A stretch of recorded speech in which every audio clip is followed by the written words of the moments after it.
I still remember the sound the glass made when I set it down. Sharp, delicate, final. It was the kind of sound that cuts through laughter, through music, through the pretense of celebration. The ballroom shimmered with light that night. Every crystal chandelier sparkled like a captured constellation. Every surface reflected some version of perfection. Our 10th anniversary, they called it. A decade of power and partnership. Guests in tailored suits and jewel-toned gowns floated between tables, raising glasses to the image of a marriage they thought they knew. I wore the silver gown Adrian had chosen. "It makes you look expensive," he'd said earlier that evening, adjusting the strap like he was fitting armor.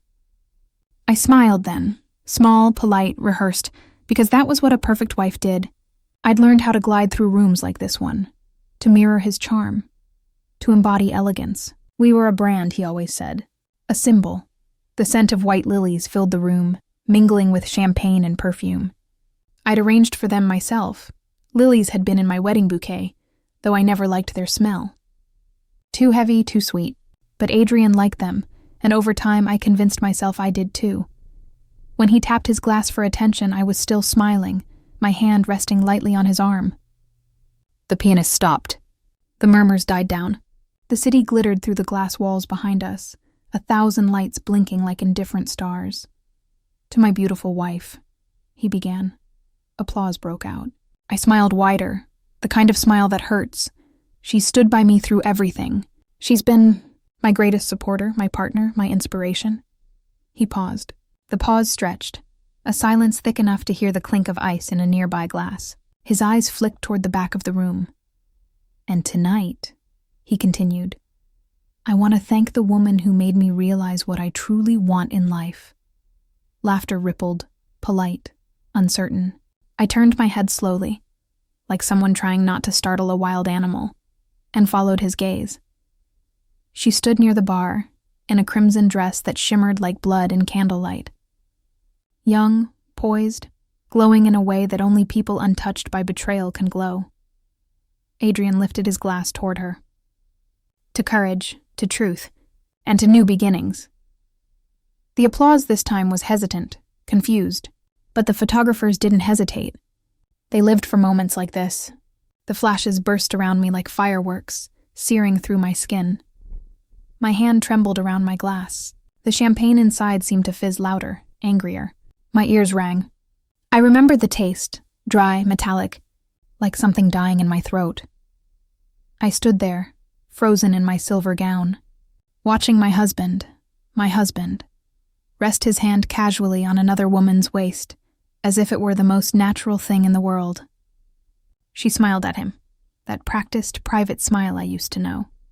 A man nearby whispered, "Is this a PR stunt?"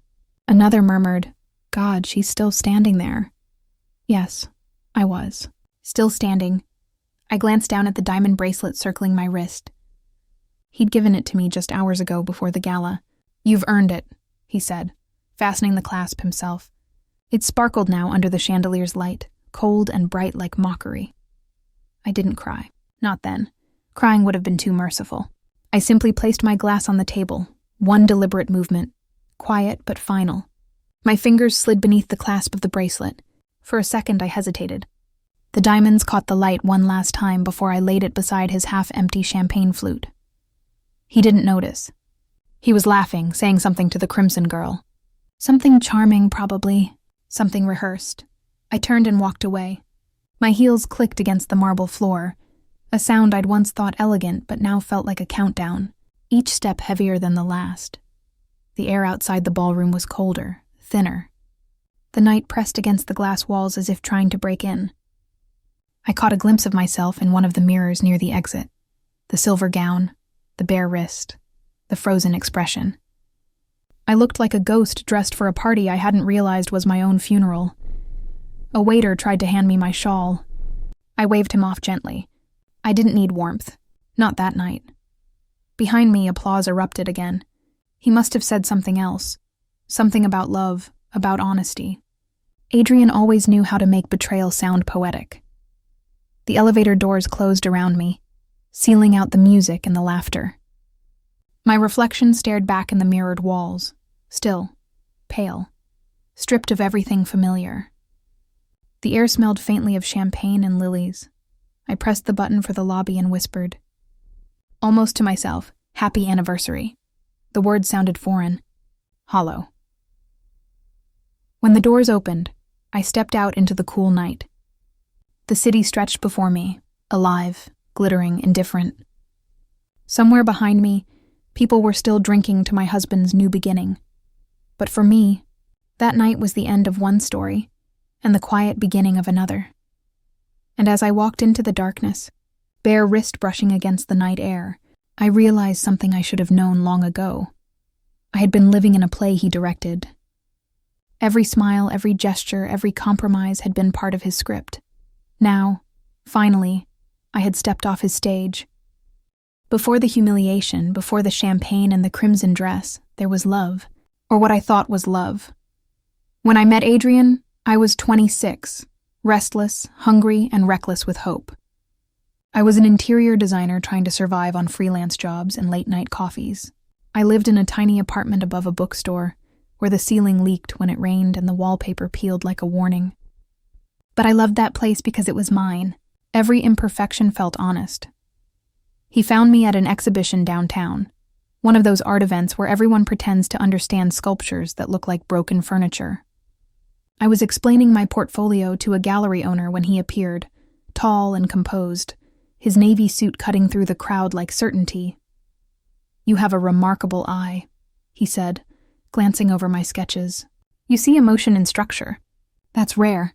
No one had ever said that to me before. Most people saw me as another young designer struggling for rent money, but he looked at me like I was something valuable." I remember the way he smelled, cedar and something faintly metallic like rain on steel. That night he drove me home. His car was sleek, quiet, and smelled faintly of leather and power. He asked about my dreams. I told him I wanted to design spaces that made people feel something, not just look beautiful. He smiled like he already knew the answer, then said, "You remind me of myself years ago. You don't have to fight so hard, you know. Some people are meant to be protected." Protected. The word felt like a promise then. I didn't realize how easily a promise can become a cage. The months that followed felt like a fairy tale written in blueprints and champagne. He took me to dinners where the waiters said his name before he even introduced himself. He bought me flowers, just because, though they were always lilies, his favorite, not mine. He loved order, structure, predictability. "Chaos," he said once, "is for people who haven't learned control." When we married a year later, he built us a house overlooking the bay, all glass, marble, and quiet corridors. He called it our dream home, but when I walked through it the first time, I couldn't help noticing how little of me existed inside it. Every design choice was sleek, minimal, monochrome. I had wanted warmth, bookshelves, linen curtains, soft edges. Instead, it felt like a showroom where love was meant to be displayed, not lived in. Still, I convinced myself this was happiness. After all, what woman complains about a man who gives her everything? He invested in my design business, calling himself my silent partner, except he wasn't silent. He began reviewing contracts, vetoing clients he didn't trust, and suggesting that I tone down my emotional design style. "Clients want efficiency, not poetry," he said. I adapted.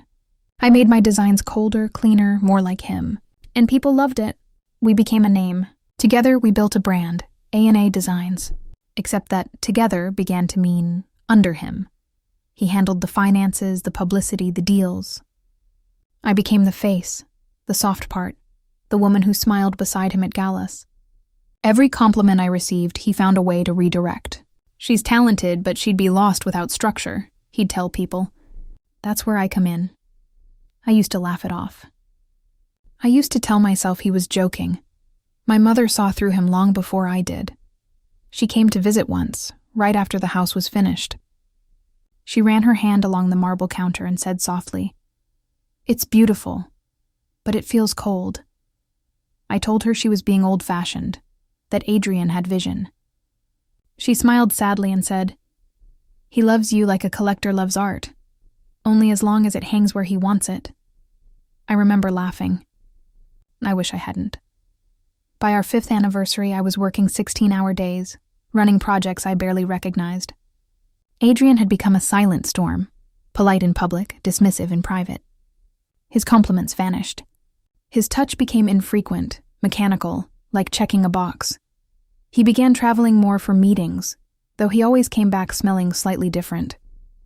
Not bad, just unfamiliar, a sweetness that didn't belong to me. One night I found a faint trace of perfume on his shirt. Floral, expensive, sharp. I asked him about it gently, almost playfully. He didn't even look up from his laptop. "You're imagining things," he said, voice calm and cold. "You've been working too hard. Maybe take a break. Get your emotions in check." I laughed, because that's what I'd learned to do when he dismissed me. Laugh it off, make myself smaller. He reached out, brushed a thumb across my cheek and said, "You know I only want what's best for you." Those words had once made me feel safe. That night, they made me feel owned. Over time, I stopped questioning him. That was the quiet surrender he wanted. The kind that doesn't come from fear, but from exhaustion. He had built a system around me so seamless that I mistook it for love. I didn't see the bars until the door clicked shut. He chose my clothes for events. "You look best in silver," he said, so I wore silver. He decided when we'd see friends, which friends were worth our time. Even my laughter started to sound like something rehearsed. Our home became his museum, every surface polished, every word measured. Sometimes I'd sit by the wide glass window overlooking the city and trace the condensation with my finger, pretending I could draw a world beyond it. And yet, I still loved him, or maybe I loved the memory of who he was, the man who believed in me when no one else did. Love is strange that way. It clings to ghosts long after the body has left. The night before the gala, the night before everything fell apart, he came into my studio as I was sketching a concept for a client. He stood behind me watching in silence. Then he said, "You've outdone yourself. It's beautiful, but let me handle the pitch. You always get too emotional." I looked up at him. The lamplight caught the faintest flicker in his eyes. Something detached, almost bored. "Adrian," I asked quietly, "do you still believe in us?" He smiled, that polite, practiced smile that never reached his eyes. "Of course I do. We're a team, always have been." But as he walked out, I realized he hadn't answered my question. That night I couldn't sleep. I lay awake, staring at the ceiling, listening to the quiet hum of the house he built. The lilies on the dresser filled the room with their heavy perfume, sweet to the point of suffocation. I thought about the woman I'd been before him, messy, ambitious, alive. And I wondered when exactly she'd disappeared. Love, I realized, isn't always stolen. Sometimes it's surrendered piece by piece, until you don't notice you're empty. And I fell asleep with that thought pressing against my chest. A dull ache beneath the scent of lilies and the silence of control. The days after the gala folded into each other like ruined silk, shapeless, suffocating, impossible to smooth out. I moved through them the way someone walks through smoke, slowly, blindly, waiting for the air to clear, though it never did. By the second morning, my phone became a graveyard of pity. "Are you okay?" Texts from people who had watched my humiliation on screens in whispers. Half of them weren't asking out of care, but curiosity, the kind that feeds gossip columns and boardroom talk. The other half didn't know what to say. I stopped answering altogether. Even my reflection seemed to pity me when I passed the hallway mirror, pale, disoriented, wearing the same robe 3 days in a row. The silver gown from that night still hung over the chair, wrinkled and silent, as if it too was waiting for an apology that would never come. By Friday, Adrian was gone. He didn't even pack in secret. He simply did it efficiently, like a man closing a business deal. I came home from a short, dazed walk to find his suits missing from the wardrobe, his toothbrush gone from the marble sink, his cologne, that cool, woodsy scent that once made my heart skip, stripped from the air. A single note rested on the kitchen island beside a cold cup of coffee. "It's for the best. You'll understand soon." No signature. No explanation. The next morning, a lawyer called. His voice was polite, professional, unshakable. "Mrs. Hale, I just wanted to confirm your awareness of the transition. As per the documents you signed 6 years ago, the company accounts are legally under Mr. Hale's ownership. You retain residence rights to the property, though it's still under mortgage." "Mortgage?" I repeated, my voice dry as paper. "This house is paid for." "Not entirely," he said. "Your husband refinanced twice for business liquidity. You must have signed the addendums. They're notarized." I hung up mid-sentence, bile rising in my throat. He had taken everything. The company, the accounts, the name, even the dream I once called mine. When I confronted him days later, I expected denial, maybe guilt. Instead, he smiled, that calm, condescending smile that had always made me doubt myself. "You signed everything over years ago, remember? You trusted me." Trusted. Such an innocent word, used like a knife. He spoke as if I were a careless employee, not a woman who had built a life beside him. I could barely hear him over the roaring in my ears. "I built that company," I whispered. "Every sketch, every client, every design. And I built the foundation," he interrupted. "The brand, the contacts, the stability. You designed, yes, but I made it credible." I stared at him, searching for the man who once looked at me like I was his future. Now, all I saw was a businessman explaining an unfortunate but necessary merger. His voice softened slightly. "You'll be fine. You still have the house. Focus on your art." Then he left, just like that, bang, shutting the door behind him with such quiet finality that the sound echoed through the empty rooms. The silence that followed was unbearable. Every room felt too large, too hollow. His absence wasn't peace, it was noise in disguise. I'd catch the faint scent of his cologne in the hallway and freeze, expecting him to appear with a file in his hand, ready to tell me what to fix next. But the scent would fade, leaving only dust and the faint hum of the refrigerator. I stopped turning on the lights. They made the emptiness too visible. The living room walls were lined with framed photographs, award ceremonies, magazine covers, vacations in Italy and Santorini. In every image, we looked like the golden couple people envied. I studied them one by one, realizing something awful. I couldn't remember what I'd been thinking in any of them. I had posed perfectly, smiled at all the right moments. But behind every smile was someone who'd already begun to disappear. So, I started removing the photographs. One by one, I unhooked the frames from the walls, stacking them in a quiet pile on the floor. Each thud felt like a release. The photo from our first office opening, gone. The one from our 5th anniversary dinner, gone. The glossy magazine spread that called us Design's Power Duo, gone.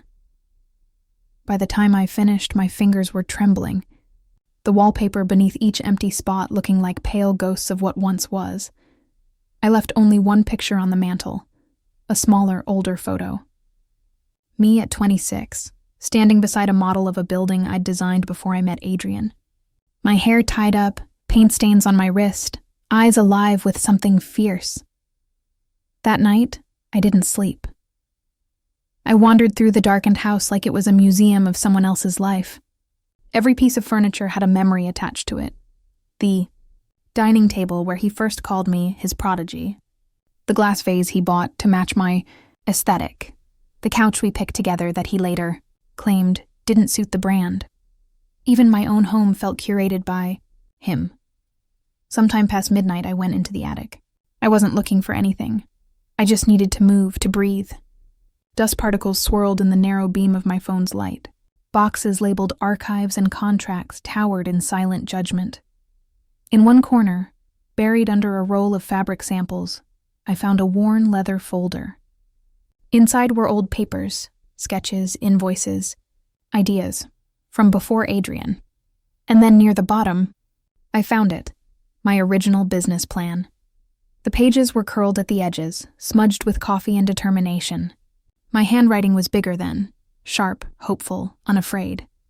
The name of the firm read, Eleanor Stone Interiors, no inhale, no logo with his initials. Just me. I sank to the floor, the paper trembling in my hands. It felt like touching the pulse of a ghost. The woman I used to be. The one who dreamed without permission. I traced the ink lines, and for the first time in weeks, I cried. Not quiet tears of sadness, but deep, shattering sobs that tore through the silence. The pages grew damp, the ink bleeding slightly, as if mourning with me. I thought about my mother's words. He loves you like a collector loves art, only as long as it hangs where he wants it. God. She had been right. I wasn't his partner. I was his project, his exhibit. And now, stripped bare of everything he'd built around me, I could finally see it. The architecture of control, the careful way he had replaced my name with his, my choices with his guidance, my dreams with his direction. But beneath the ruin, something stirred, a small, fragile thought, a flicker that refused to die. If he could erase me so completely, then I could rebuild. From nothing, from ash, from truth. The paper in my hands wasn't just a remnant. It was a blueprint, my blueprint. I wiped my tears and laid the folder on the desk. The edges were uneven, some pages torn, others smudged beyond reading. But I didn't care.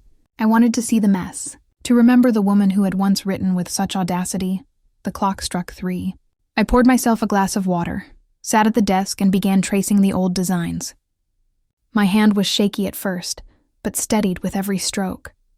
The house creaked softly around me, its emptiness no longer threatening, just honest.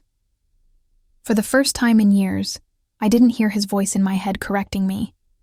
And when the sun finally rose, spilling a faint pink light through the curtains, I looked down at the ink-stained pages and whispered to the quiet, "You didn't take me. You just forgot who I was." The words felt strange, but right, like a key turning in a long locked door. Outside, a new day began, indifferent to my loss, but open to possibility. Inside, among the dust and the scattered pages, I began, very quietly, to exist again. I didn't leave the house with ceremony. No dramatic goodbye.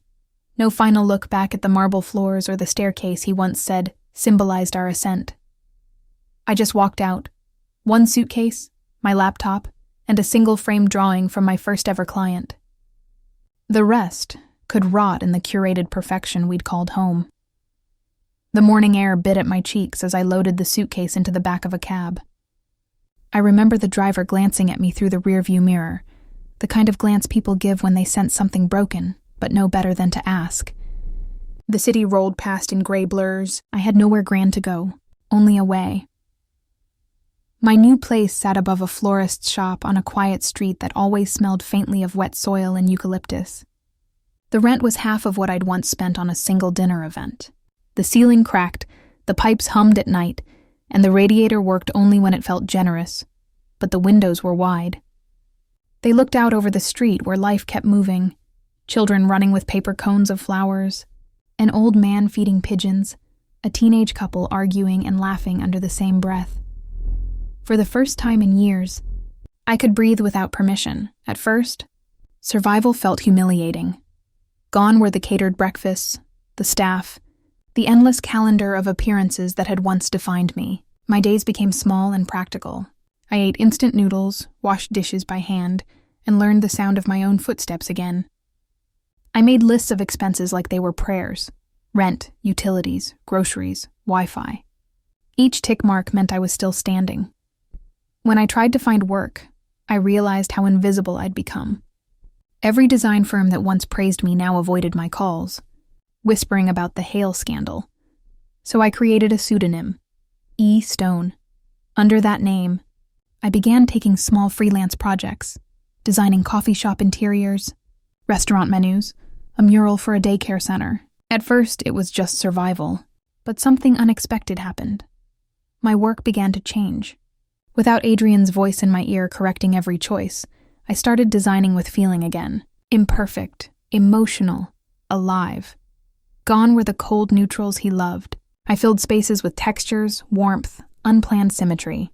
My clients noticed. They called my style raw elegance, a phrase that made me smile quietly. It was exactly what I felt inside. At night, I'd sit by the window with a cup of tea and my laptop, scrolling through photos of my old projects. I saw now what I couldn't see then. How lifeless they looked. How curated, like the woman I used to be. The florist downstairs was named Miriam. She was in her late 50s, with soft hands and a voice like honey poured over gravel, sweet but grounded. Every morning, she'd open her shop early, the sound of metal shutters rolling up, followed by the faint melody of some old French song playing from a dusty speaker. We became quiet friends. She didn't ask about my past, and I didn't offer it. Our bond was formed through small things, exchanging tea bags, helping her carry buckets of water, sweeping petals off the front steps together. One afternoon, while I was helping her restock the front display, she said, "You know, this place could use a little beauty that lasts longer than flowers." I laughed. "What do you mean?" "I mean walls that speak," she said, pointing at the faded paint and crooked shelves. "Maybe a ceiling that doesn't sigh when it rains." I hesitated. "You want me to redesign your shop?" "If you've got the eye for it." She didn't know who I really was. She'd never seen my face on the magazine covers or the event photos that once filled the city's gossip columns. She only saw me, a tired woman with a pencil behind her ear, and hope slowly returning to her hands. So I said yes. The project became a mirror of my healing. I didn't draft grand blueprints. I started small, sanding old wood, repainting shelves, choosing light fixtures that made the flowers glow as if lit from within. Miriam insisted on helping, though her knees protested, and our laughter often drowned out the hammering. We worked for weeks, her tiny shop slowly transforming into something intimate and magical. People began to stop and stare through the window displays, drawn in by the warmth. One morning, as sunlight spilled through the glass, Miriam looked around and said softly, "It feels like a new beginning." I didn't answer right away. My throat tightened. It was a new beginning. For her, for me, for the version of myself I thought was lost forever. When the shop reopened, it was nothing like the luxury spaces I'd designed with Adrian. It was smaller, humbler, yet more alive than anything I'd ever created. Every beam, every vase, every tiny detail felt honest. There was no brand, no performance, just beauty that asked for nothing. Miriam hugged me and whispered, "You've got a gift, dear. Don't ever let anyone make you believe it's theirs." Her words settled deep inside me. Weeks turned into months. The seasons began to shift, the first autumn leaves scattering across the street, the scent of rain lingering in the air. My savings grew little by little, enough to cover rent without panic. I bought a secondhand desk, a new sketchbook, and a cheap coffee maker that filled my mornings with warmth instead of champagne. Every sunrise became an act of quiet defiance. I learned to love the sound of the city waking. Footsteps, laughter, the clink of glass bottles. I learned that silence wasn't loneliness. It was peace. The kind I hadn't known since before him. Still, I couldn't fully let go of the past. Some nights, I'd find myself searching his name online. Adrian Hale was thriving, or at least pretending to. His new company, Hale & Partners, had become a glittering success story. Social media flooded with photos of new projects, charity galas, and that same woman from the crimson dress, now introduced as his creative partner. It should have hurt more. Instead, I just felt a hollow amusement. I recognized my old designs in his portfolios, copied, rearranged, repackaged as his new vision. He'd even used some of my old concept sketches. My fingerprints were everywhere. But something didn't add up. There were murmurs in trade articles, mentions of delayed projects, sudden client withdrawals, whispers of financial instability. I knew that pattern. Adrian's brilliance had always been surface deep, held up by charm and control, not substance. I began keeping quiet notes. Not out of vengeance, not yet. Just observation. I'd learned to move carefully, to document everything. Freedom had taught me that clarity mattered more than power. One night, after sending off a freelance draft, I sat by the window watching the city lights shimmer across the rain-slicked streets. The florist's neon sign below flickered softly. Miriam's blooms, flowers for every season. I thought about how, for the first time in my adult life, I had no one to answer to. No calendar full of events, no curated identity to maintain, just me, and the sound of rain tapping against glass. I traced the condensation with my finger, forming shapes absent-mindedly. A petal, a stem, then a heart. It melted away almost instantly, leaving only water trails behind. Freedom, I realized, wasn't comfort. It was clarity. It meant seeing everything as it truly was. Fragile, transient, real. I closed my laptop and whispered to the quiet. I'm not rebuilding for him. I'm rebuilding for me.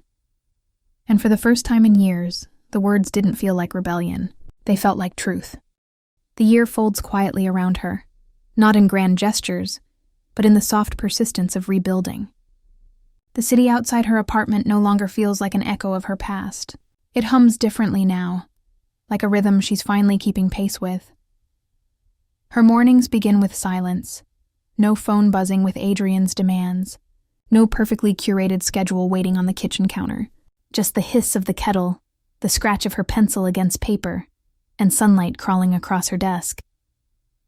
The work that started as survival has grown into something alive. Her designs, once filtered through his perfectionism, now breathe emotion. Clients notice. They tell her work feels human. Something rare. Something honest. They say they can feel the story behind every line. She registers a new company under her maiden name. Writing it down, those 5 letters that once felt small, is like reclaiming a lost language. The paperwork, the signatures, the official stamp, they're all quiet acts of rebellion. She rents a small studio downtown, one bright room with concrete floors and high ceilings. The first day she moves in, she sets up her old drafting table, places a potted fern by the window, and pins her original sketches to the wall. It feels humble yet sacred. The sound of the city outside reminds her she's no longer confined to someone else's kingdom. Her transformation isn't sudden. It's built on nights spent doubting, choosing to keep going anyway. There are days when exhaustion claws at her, when invoices are late, when loneliness hits like a wave. But she doesn't crumble. She lets it pass. She's learned the difference between falling apart and allowing herself to feel. When the first major client, a boutique architecture firm, reaches out, she almost doesn't believe the email. They say they found her work online, under her new company's name. They want her voice, her aesthetic, not the shadow of a former brand. The project challenges her, excites her. And when the final design is revealed, elegant, simple, emotionally resonant, the firm publicly credits her by name. Her name, not his. It goes viral in design circles within days.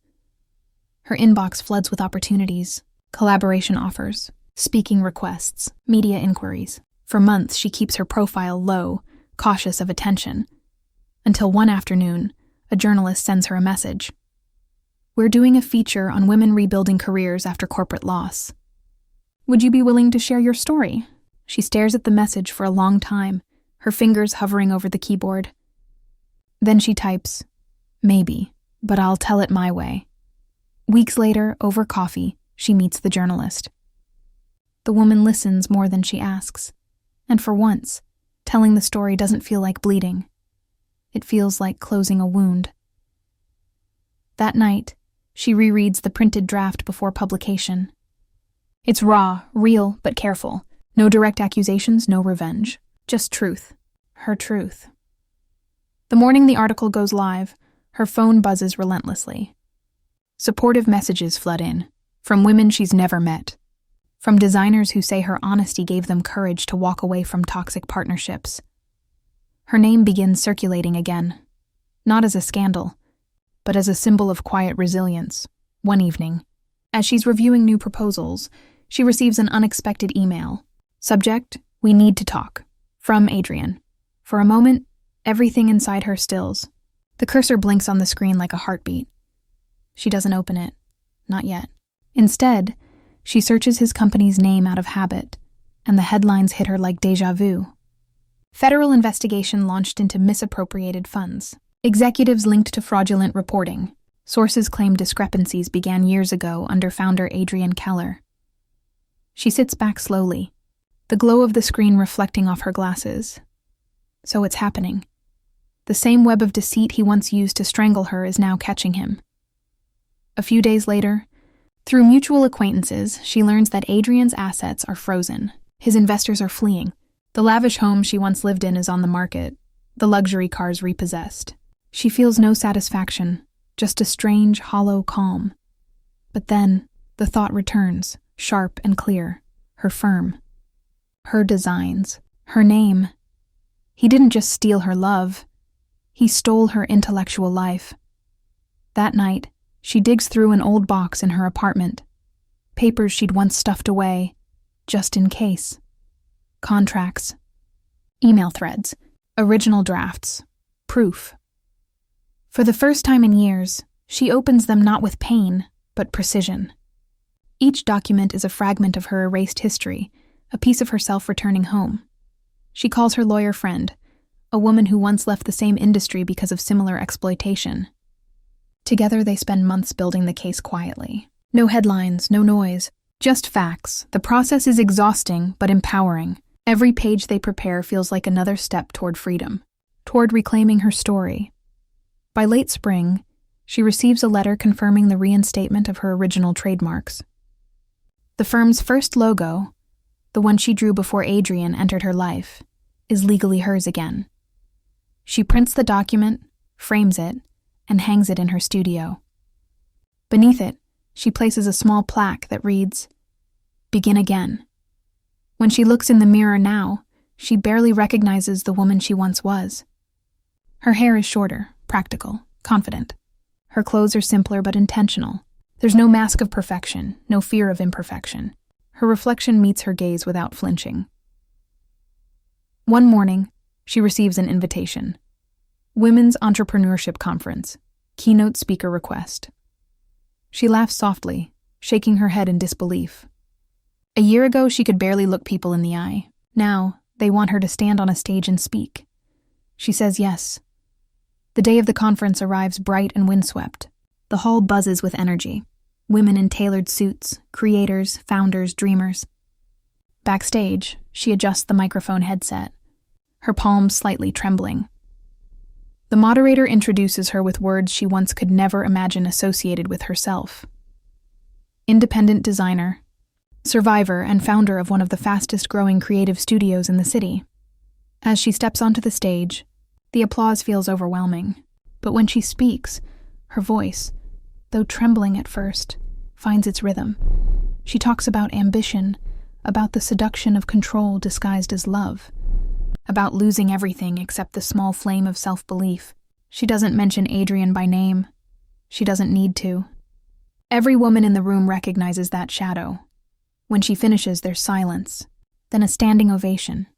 The sound washes over her, not as validation, but as sunlight breaking through after a long winter. Later that night, alone in her apartment, she stands before the mirror again. This time, there's no ghost of the woman who once pleaded for permission to exist, no trace of the bride who mistook control for devotion. There's only her, steady, self-made, unafraid. She whispers, almost like a prayer, "Welcome back." The city hums below, alive and indifferent.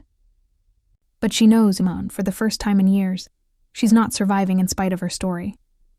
She's living because of it, and tomorrow, she'll keep building. Not from ruins anymore, but from strength. Emotional tone.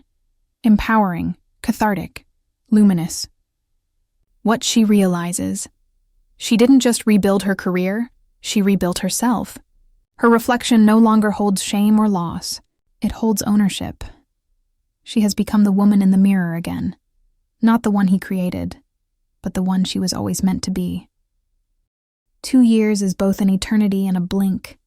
The city skyline glows beneath her as she watches from her studio window, invitation card trembling slightly in her hand. The gold embossed letters spell it clearly. the Keller Foundation Annual Charity Gala, presented by Keller & Associates, Adrian's firm. The same name that once appeared beside hers on every contract, every business card, every headline that swallowed her identity whole. Now, that name feels hollow, an echo that no longer holds power over her. The irony is exquisite. 2 years ago, she left that world shattered. Tonight, she's been invited back, not as a wife, not as an accessory, but as a keynote speaker and honored guest. She sets the invitation down, exhales slowly. She's no longer the woman who once trembled before crowds. She has faced lawyers, courts, and her own reflection. A ballroom full of whispers doesn't scare her anymore. Still, when she fastens the delicate clasp of her black satin gown and slides on her heels, there's a tremor of anticipation, not fear, but awareness. The gala is held at the same hotel as before. The chandeliers still blaze like constellations. The same marble floors, the same air of expensive perfume and polished deceit. Yet, as she steps through the entrance, heads turn. And this time, the stares feel different. Not scandal. Recognition. Her name ripples through the room in low murmurs. That's her, the designer who rebuilt from nothing. Didn't she just buy out Keller & Associates' partner firm? The gossip spreads like wildfire, a chorus of disbelief wrapped in admiration. She moves through it with poise, every step deliberate. Her gown whispers across the floor like confidence incarnate. Adrian sees her before she reaches the center of the room. He's standing near the champagne tower, his posture impeccable, his smile strained. He looks smaller somehow, not in height, but in presence. The sharp suit can't hide the fatigue in his eyes or the faint lines etched by desperation, and beside him, a woman, younger, once radiant, now visibly tired. The shimmer of her dress doesn't disguise the emptiness in her gaze. Adrian freezes as she approaches. For a heartbeat, neither speaks. The weight of their shared past hangs between them like smoke. Then, he forces a smile. "Didn't expect to see you here," he says, voice clipped but courteous. She tilts her head slightly. "I was invited," he laughs at too quickly. "Of course you were." They invite everyone now. She simply smiles, calm and unbothered. Not everyone gets a spotlight. Before he can reply, an organizer hurries over, eyes bright. "Ms. Hale, they're ready for you on stage." Adrian blinks. "Ms. Hale?" She turns toward him, that small, knowing smile returning. "My maiden name," she says softly. "You remember." Then she walks away, leaving him rooted in place, his expression tightening like a man realizing he's no longer the center of the story. The ballroom hushes as she steps up to the podium. Spotlights flood the stage. Beyond them, faces blur into a sea of glittering gowns and dark suits. She takes a breath, slow, deliberate, and begins. "Good evening. 2 years ago, I stood in a similar room. Different dress, different title, same chandeliers. A soft ripple of laughter moves through the audience. She lets it settle. At that time, I thought success was something another person could give you. That love meant surrender. That partnership meant silence.